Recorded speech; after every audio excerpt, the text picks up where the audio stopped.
There was nothing natural about the old man's death, and his son's response to it was self-serving and indecent. In the context of this drama, Puss can hardly be blamed for acting like a human. Turns out father's been brutally murdered, and his oldest son has blood on his hands. The mill is mine. I'll use your ass to work it and give you a crust in return. Sounds fair. What about him? He can eat cow shit and die. Father said I could eat the cat. Father's dead, and good riddance to the ugly brute. Make sure you're gone today, or I'll put you in a pie. Take that mangy excuse for a throw rug with you. Puss had no intention of becoming a meal or a muff.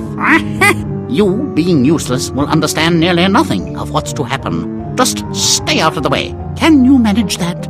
I'm sure. I did procure your boots, and previously I asked how high when you said jump. Puss cleared the warren of a raft of rabbits. Then he took the whole mess to the king. Deliciously macabre, Monsieur Puss. I'll have this stuffed with something post-haste. Will you stay for the dinner? Delighted, Your Majesty. Is there a box where I might freshen up my toilette? Puss perfectly understood the maniac royal's predilection for gore and guts. With the world gone mad and naked, and the bogus marquis coming apart, as it were, Puss had little need to further ingratiate himself into the king's good graces. But he had a story, and he was sticking to it. You'll excuse me for saying so, Master, but I don't believe you resisted those bandits as vigorously as you might have done. Wow. Did I detect yelps of leisure? To the best of my recollection, I was assaulted.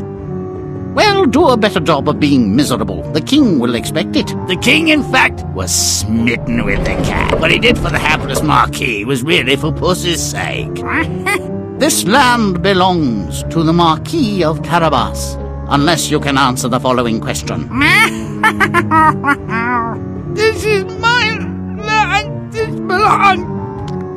Lord Carabas is the rightful owner, correct. Now, the real question is, why do cows have 4 stomachs? Anyone? Well, Lord Carabas thanks you for your efforts. You may die now.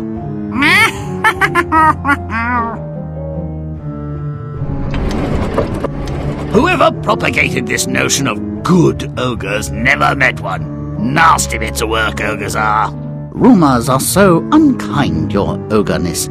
You're purported to be ugly, ornery, vicious, cruel shapeshifters. Execrable table manners, too. No personal hygiene to speak of. Wow.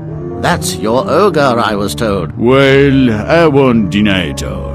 It's a cruel description, but fair. And the shape-shifting? Oh yeah, that's all good. Pretty impressive, really.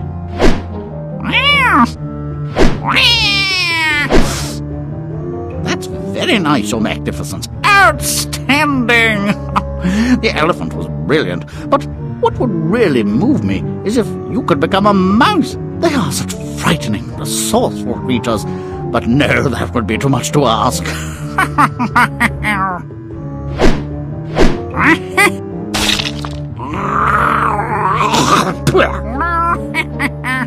In my previous description of the ogre, I omitted dumb, egregious oversight. Include it now. It's a defining characteristic. Now, to celebrate multiple murders, massive deceptions, grievous bodily harm, gross assaults on bodies and minds, a wedding. Oh, these characters deserve one another. May all our stories end so well. Until next time.